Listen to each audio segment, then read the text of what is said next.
I was saying, y'all, it's your boy Rico from StreetScores, and the Washington Commanders apparently love a UCLA pass rushing linebacker. Strong interest there. We're going to dive into who this guy is, how good is he, what round we could potentially get him, do we need to take him with the first round, and how interested are the Washington Commanders. Also, the Commanders had dinner with a Georgia Tech offensive tackle. We got to do the same dive into him. How good is he? What round can we get him? Also, the Washington Commanders met with a lot of Georgia Bulldogs at the Pro Day. We're going to talk about some of the names and which ones may fit on the team and where we could potentially get some of these guys. And also, the Commanders are interested in Austin Eckler's younger brother as well. We're going to dive into all of that and more, but before we do, make sure you stiff arm that like button, stiff arm the subscription button, and stiff arm the bell next to that subscription button so you get notification each and every time I release an informative and opinionated video just like this one. Make sure you stay tuned to all of the content. Really appreciate y'all for supporting all of the videos. Again, cooking up a lot of other videos that are in the refrigerator right now. They are on the way, but when things like this happen, especially, you know, as much as I love the draft, we gotta talk about the fun draft stuff, man. And without further ado, let's go and dive into this video right now, man. Let's get it. Adam.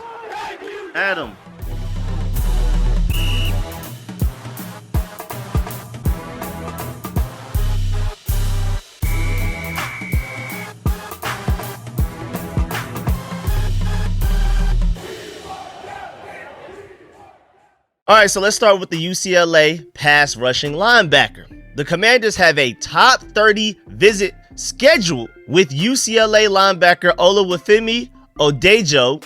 Shouts out to Tony Pauline for reporting that. And also, man, that top 30 visit thing is hilarious. Shouts out to my boy Big Doug over there. Make sure you follow him on Twitter, subscribe to his YouTube and everything, man. Because he brought up a good point. Like, why is it a top 30 visit? That is a little redundant with the fact that you only have 30 visits. Either way, I'm not going to dive into that right now. Either way, the Commanders are bringing the UCLA linebacker Odejo to Virginia, to the facilities, Ashburn, and all of that. And so that shows clear interest. Again, you're limited to only 30 of them, and they're going to use one of these 30 out of all of these draftable prospects on this UCLA linebacker.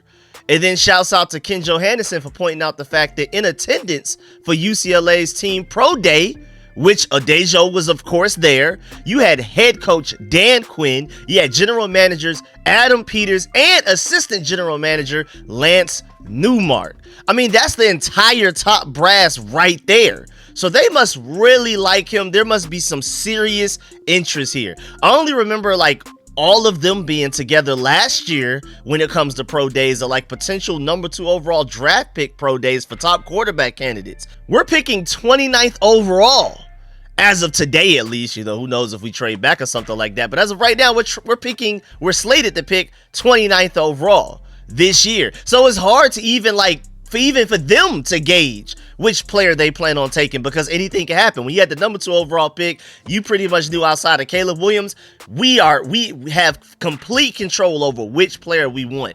At 29, you have no idea. So these visits become far more serious. But I feel like at the very least, we know that they really liked what they saw in his tape, watching his tape from UCLA. And then the next step was to see him in person at his pro day. And then, like I previously reported, they are bringing him in for a top 30 visit as well. That's pretty big too, man. And also don't forget that our current linebackers coach and Ken Norton Jr.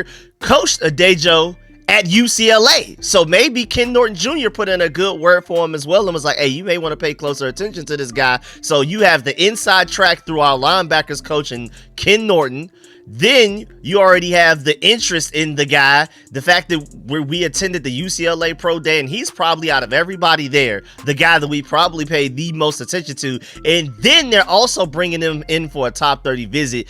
I mean, I'm not saying necessarily adjust your mock drafts, but this is a strong indication that they at the very least really like him. Is it guaranteeing that we will come away with him by the time the draft is said and done? Not necessarily, but I like his odds. And then shouts out to Tony Pauline for pointing out the fact that the Commanders contingent was hands-on specifically to watch Oluwafemi Odejo at the UCLA Pro Day, and a trip to Washington is one of the 10 official 30 visits presently on his calendar. So out of the 10 places that he has to go, we're one of them. Again, shouts out to Tony Pauline over there at Sportskeeda for saying several Bruins performed well on Monday, but once again, Oluwafemi Adejo stood out.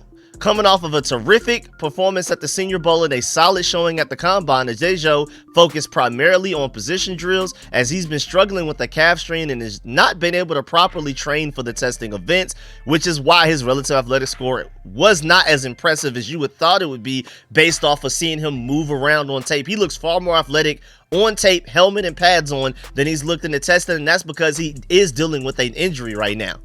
He was run through hoop drills and pass rushing drills as well as off-ball linebacker drills and looked as good as one can stacking against the run.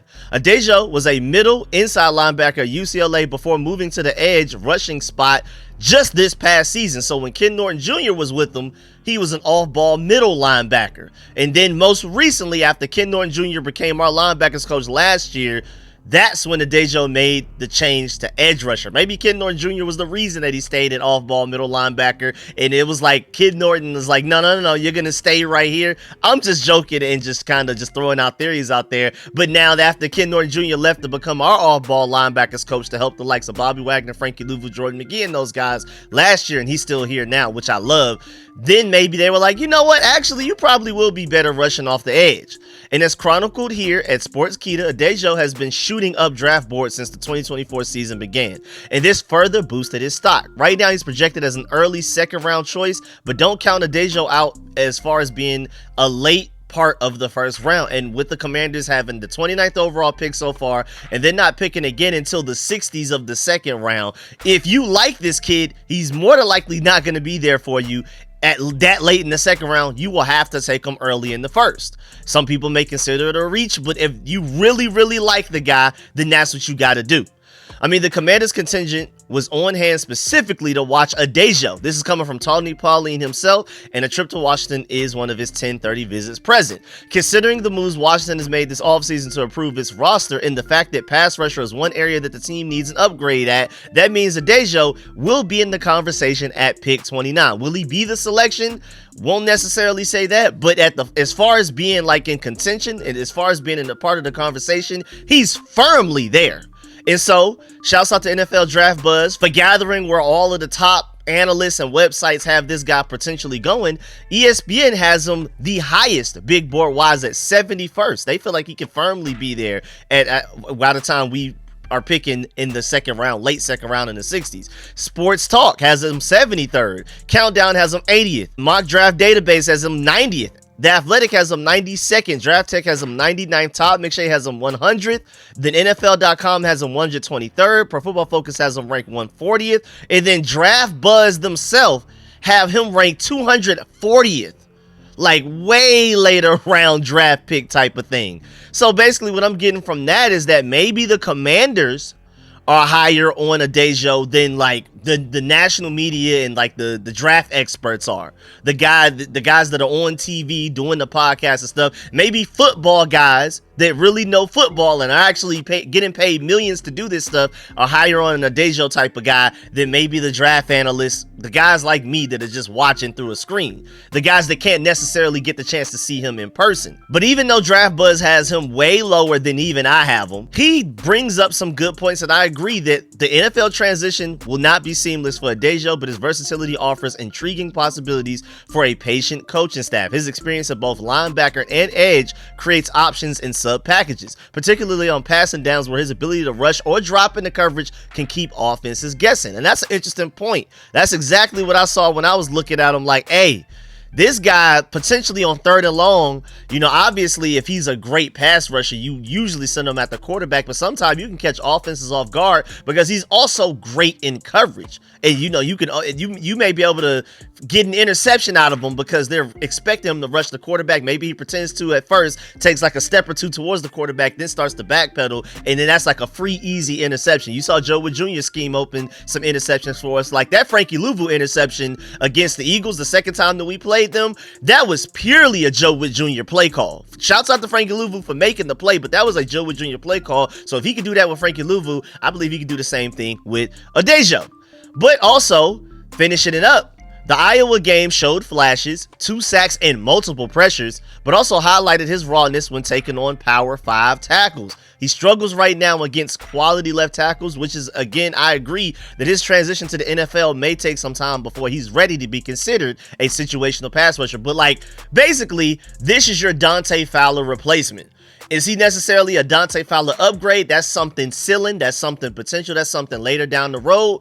But as far as, like, week 1, I'm not necessarily seeing it. Again, when I watched his tape, I basically feel like if you can't get Jihad Campbell in the first round, then maybe we got McDonald's at home and you got Olufemi Odejo in the second round. That's where I would take him. I personally am not high enough on him to take him 29th overall. And I'm pretty high on his ceiling and potential, but I'm not considering him in the first round, man. He is not your definitive pass rushing upgrade over what we currently have on the roster. Like I'll keep explaining in previous videos, the reason I wanted to bring back Dante Fowler, I love what we've done setting the edge and run stopping wise on the defensive line. I mean, we're going to go from the worst run stopping defense in the NFL last year to at the worst this upcoming season, top 10. Like, they've done that much work on improving that. But at the same time, we've lost a lot of pass rushing ability. As of right now, you got to hope Dorrance Armstrong looks a lot like what he did in the playoffs, and then maybe he can do that throughout the course of an entire season and including the playoffs. If you can get playoff version of Dorrance Armstrong throughout the entire season,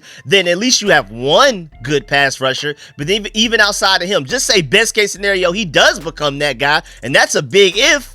Then who's the second one? Jacob Martin, who we just brought over from the Bears, was arguably more efficient than Dante Fowler, but he's just coming off of like a 4.5 or 5.5 sack season. Is he ready to take that leap into 10 if he gets more snaps? Maybe. Then you also have Javonte Jean-Baptiste, our 7th round draft pick from the previous draft of 2024. He showed you flashes, but are you expecting him to come in and be a dominant pass rusher that opposing offenses have to game plan against immediately? Week 1, ready to come in and do that? I don't see a lot of pass rush potential on this team, so we really need some pass rush help. And the problem is, Odejo doesn't seem like the type of guy that's going to come in week 1 ready to get after the quarterback immediately and whoop on opposing offensive tackles. I think there's going to be an ugly transition, some growing pains there again, because even when he played really good offensive tackle competition at the college level, he struggled. Imagine when he goes against like the Laramie Tunsil's of the world in the Eagles offensive line. So right now, again, the reason I'm willing to take him in the second round because I'm betting on his athleticism, I'm betting on his potential and ceiling, but I'm not spending a first round pick on a guy that I'm not expecting to start day 1. Even second round pick is a little generous. Again, you even have all of those different draft networks having him at the highest somewhere in the 70s in their big boards. But again, I like what he could potentially become at some point in his career, but I mean, we've expedited this rebuild. We're trying to win right now. You can tell by the trades for Laramie Tunsil and Deebo Samuel and a lot of the 30-year-olds that we're bringing in through free agency. We are ready to win now. We want to build for the future as well. We're trying to do both at the same time, but we can't afford to spend a first-round pick on a guy that can't start week 1 right out the gate, getting sacks, double-digit sack guy immediately, man. This is not a guy that I'm predicting that come out rookie season double-digit sacks, or at the very least in the running for like defensive rookie of the year type of stuff. And that's the type of guy you need to take in the first round. And I don't think Odejo is that. I like him, but now moving on.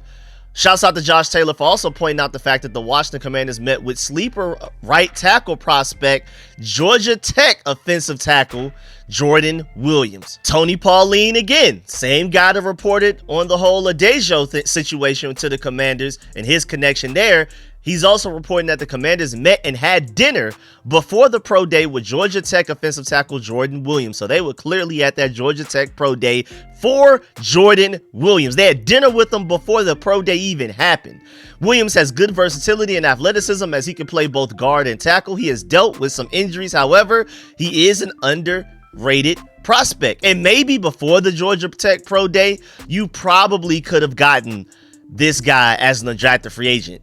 but he really stood out in this pro day, man. Apparently, he had a 32-inch vertical jump, which would have been tied for 7th among all offensive linemen at the combine. Again, he's underrated prospect. He was not even invited to the combine. Like, he's one of those guys that, East-West Shrine Bowl, trying his best to show what he can do, to showcase his skill sets, his athleticism, his potential to teams any way that he can. And shouts out to pro days, because pro days help a lot. And again, he wasn't invited to the combine, but he made the most of it at his pro day. And again, going back to Tony Pauline, he did a whole breakdown, an entire article on insider notes on Georgia Tech and Buffalo pro day. He said top prospects to look out for, and featuring Jordan Williams specifically. So he's the top player that he discussed between both pro days. So specifically for the Georgia Tech pro day that we attended, that we apparently liked Jordan Williams enough to go to watch him there as well after having dinner with him. Jordan Williams was the standout athlete. Tony Pauline said offensive tackle Jordan Williams, another Shrine Bowl participant, looked good before being failed by a hamstring injury. Williams completed 23 reps on the bench and hit 32.5 inches on the vertical jump and a 9'1" on the broad after weighing in at 318 pounds. Williams pulled up on his first try at the 40 with a left hamstring issue when he was just 5 yards from finishing the run, and scouts estimated that his time, if he could have finished, would have been 5.05 seconds had Williams actually crossed the line. Again, he's dealing with injuries right now. The athletic right tackle prospect had dinner with Washington the night before the pro day and has meetings set up with the Cardinals, 49ers, and will also attend the Atlanta Falcons pro day, where he hopes to get another shot at working out and basically showing, hey, look at me. I know I played for Georgia Tech. I know I wasn't invited to the combine, but any opportunity that I can show NFL teams what I could do, I'm going to do it. Williams is an underrated prospect, and at the very least, he will find himself on a practice squad this fall. And I do feel like that's at least his floor. I'm personally seeing this guy as somebody that we may want to target maybe in like the 7th round, or maybe even as an undrafted free agent with some serious upside and potential. I mean, I think ideally, best case scenario for me, he could become your Cornelius Lucas replacement after we lost Cornelius Lucas in free agency this last week. Ideally, that's what you hope he becomes. William could become good enough to be our swing tackle backup that we could be comfortable throwing out there to play on Sundays if there were ever an injury to one of our other tackles. I don't really see him as a potential starting week 1 right tackle, left tackle, or anything like that. But maybe, who knows? Maybe his ceiling is to the point that when we eventually move on from Andrew Wiley, maybe after this season, maybe he becomes your starting right tackle. You leave Brandon Coleman at left guard, in my opinion. But right now, as of things currently stand with the roster, I think if either starting tackle between Laramie Tunsil or Andrew Wiley, again, in my opinion, that's the offensive lineup right there for the offensive line. If either of those guys got hurt, then you would take Brandon Coleman and move him from starting left guard to replace that left or right tackle that got hurt. And then one of our many quality interior offensive line depth guys would step up in Brandon Coleman's absence at left guard, like a Nick Allegretti or Nate Herbig, who we recently signed. But right now, I'm not immediately projecting Jordan Williams to step up and be a guy that we can play on Sundays, especially in his rookie season. But I think he's worth a look, especially as an undrafted free agent. Now, speaking of Georgia, because we were talking about Georgia Tech, but how about Georgia? Let's get to it. Shouts out to my boy Ken Johannesson again. I'm not exactly sure how he has this much insider information and connections, but he is on it when it comes to wanting to know who the Commanders are interested in as far as the draft, have met with informally, East-West Shrine Bowl, Hula Bowl, all of that type of stuff, at Burgundy Burner. Thank me later if you don't already follow him. Shouts out to him, man. Great guy as well. He tweeted, and this was back on March 13th. Yesterday, the Commanders had team personnel in attendance at the following team pro days: Rutgers, Southern California, Georgia, and Wyoming. The Commanders had informal meetings with the following players on Wednesday at various team pro days. And we're going to list a lot of players from different schools. You have Trevor Etienne, running back from Georgia, Dylan Fairchild, guard from Georgia, Dan Jackson, safety from Georgia, but also Robert Longerbeam, cornerback from Rutgers, Woody Marks, running back from Southern California, Smile London, linebacker from Georgia, Jonathan Moham, the guard, interior offensive lineman from Southern California, Holland Pierce, tackle from Rutgers, Tate Ratledge, guard from Georgia, Connor Shea, linebacker from Wyoming, Jalen Smith, cornerback from Southern Cal, Nazir Stackhouse, defensive tackle from Georgia, Malachi Starks, safety from Georgia, Jalen Walker, linebacker from Georgia, Michael Williams, edge rusher from Georgia, and Jared Wilson, center from Georgia. Of the players that the Commanders met with yesterday, some had one other meeting, and here's the list as well. They met with ETN at the Senior Bowl, Jackson at the Senior Bowl, Longer Beam East-West Shrine Bowl, Marks Senior Bowl Combine, Munden Senior Bowl, Monheim Senior Bowl, Pierce East-West Shrine, Smith Senior Bowl, and Stackhouse East-West Shrine. Also, Woody Marks becomes the third player to meet with Washington 3 times this far. So keep a lookout for that running back from Southern California, Woody Marks. Keep an eye on that guy. This is truly the final prospects update that will be posted on X. We will have daily updates each day on the draft at this location, and he put the Hogs Haven link. So make sure you stay tuned with Hogs Haven, because he's like he said, he's no longer tweeting about it. He's gonna start keeping you posted on their official website at Hogs Haven through SB Nation. So make sure I'm trying to let y'all know to please go make sure you follow that.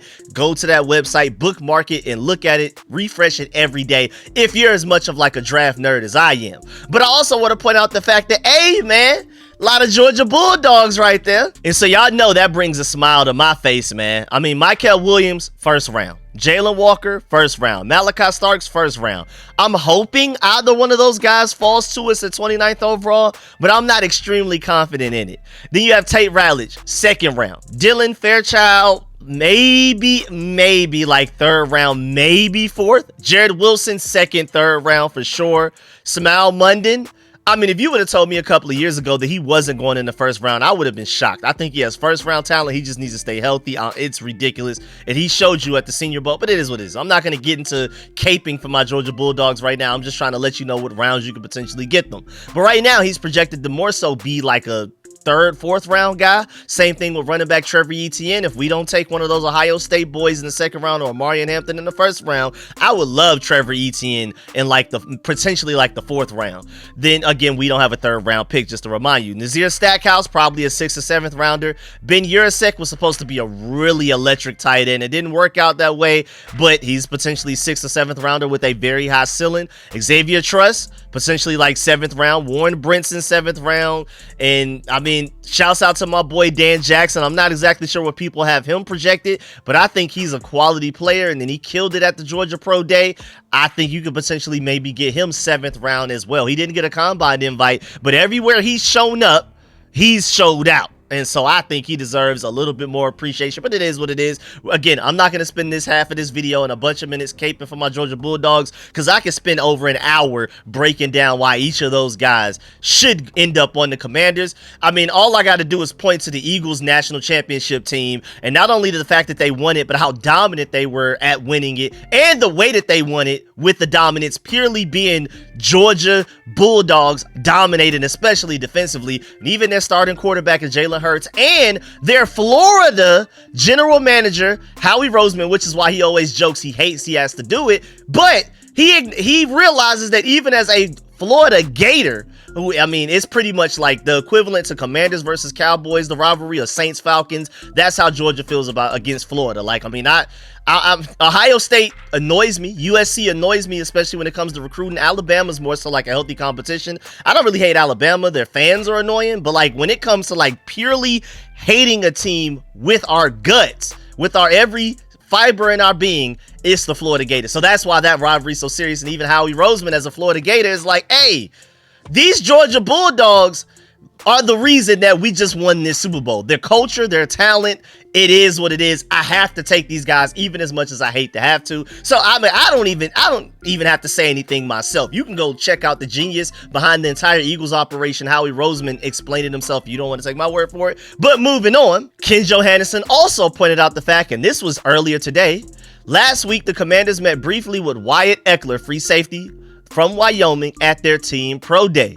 He is the younger brother of Austin Ekeler. The Commanders were one of only 10 teams even that attended Wyoming's pro day. And this is an interesting prospect because there was some buzz at his pro day, and he may potentially end up at the NFL level just like Austin Ekeler did, but potentially as an undrafted free agent, just like Austin Ekeler was. He's 5'10", 200 pounds. His 40 was a 4.44. You know what I'm saying? That's pretty good. He had a 41.5 vertical and a 10.11 broad jump. Those are pretty significant, man. Also, Ekeler recorded 197 total tackles, 127 solo, 8 tackles for loss, 2 sacks, 3 forced fumbles, 2 fumble recoveries, and 4 interceptions, with 1 being returned for a touchdown, and 15 pass breakups in 5 seasons in 48 career games in Wyoming. Wyatt will likely be a late round pick or go undrafted, but he's hoping to make a name for himself in the NFL just like his brother. And to be completely honest, remember that Austin Ekeler again went undrafted as well, and then became the Eckler that we know, who was one of the best running backs in the NFL just a few years ago for the Chargers. Or at the very least, if you play fantasy football, he was king of fantasy football just a few years ago. His brother plays a different position, granted. Austin Eckler running back, Wyatt Eckler free safety potentially, but he's hoping to surprise people when he transitions to the NFL like his brother did, exceeding all expectations by a large amount. And I'm rooting for him because, I mean, first of all, y'all know me. On top of the fact that I feel like we do need additional safety help and depth, I also love a feel-good story, man, and I would love to bring in Austin Eckler's brother and then uniting them on the same team at the same time, since they never got the chance to play in college together because of their pretty big age gap. I mean, I love that kind of stuff. I ain't gonna lie. Now, don't get me wrong. I don't love it enough to draft him like in the 6th round or earlier or something like that, but 7th round, or especially as an undrafted free agent, let's do it. Sign me up. He has some range, he has some athleticism, he has some ceiling to him. If you can snag him as an undrafted free agent, I feel like that's a big time win for this team, and at the very least, he can come in and be a part of that elite special teams coverage trio that we have right now. Make it a 4-headed monster. We already have Tyler Owens that requires double teams. Jeremy Reeves is an all-pro for a reason. Nick Bellore is a multi-time Pro Bowler at the position as well, special teamer. And then if you add this guy, we only become better. And I feel like you can't miss, because at the very least, is going to be a really good special teamer for you, especially since we lost Derek Forrest. He's basically a Derek Forrest replacement on special teams, with the ceiling to potentially become a pretty good safety at the NFL level as well that can play on defense. I love his potential. I love his ceiling. And of course, I'm a huge fan of the feel-good story of having the two brothers on the team together, especially like during training camp and things like that. I think the Washington Commanders media team would eat that up and showcase them quite a bit, and have like little mic moments of like Austin Eckler coaching up his brother and things like that, showing them the ropes. I would absolutely eat all of that up, but that's just me. But yeah, man, that's the end of this video. Please get in the comment section, let me know how you feel about everything discussed in the video. Please stick on that like button, stick on the subscription button, stick on the bell next to that subscription button so you get notification each and every time I release an informative and opinionated video just like this one. Stay tuned. I'm gonna keep y'all updated on everything burgundy and gold. Again, those videos are still in the refrigerator, like the Eddie Goldman video. I believe that will probably literally be the very next video I do, unless some other breaking news happens by the time I get back home. And I'm still working on the Javon Kinlaw video. I have so many video ideas. Like, I want to do a video where I exactly break down how the 2025 Commanders are literally better than the 2024 Commanders. Like, Eddie Goldman is an improvement over Sheldon Day. Like Carl, or at least Carl Davis. Dedrick Wise is an improvement over Cleveland Farrell, even though we ended up bringing him back. How about Javon Kinlaw, outside of the Lions game that Jonathan Allen had, is an improvement over him, and Jonathan Jones over St. Juice and Michael Davis. Like, I want to do like a full breakdown of the decisions we've made in the 2025 offseason, trades and free agency, and how we're literally a better team. And I'm going to show you directly, player versus player, how we're better than last year. So that's a video in the refrigerator. Again, I was working on my mock draft. I've gotten like the first 3 picks done, rounds 1, 2, and 4, but I'm still working on the last couple. So be on the lookout for that. I mean, I have windows everywhere. I have a Rico report. You know, it's been a long time since we've done one of those, and I have a lot of random but very interesting information. You know, we bounce from topic to topic on Rico reports, and there's a lot of things that you'll probably really enjoy and be like, oh, okay, I'm happy to know that now. Like, you know, Rico reports get really random, very miscellaneous information, but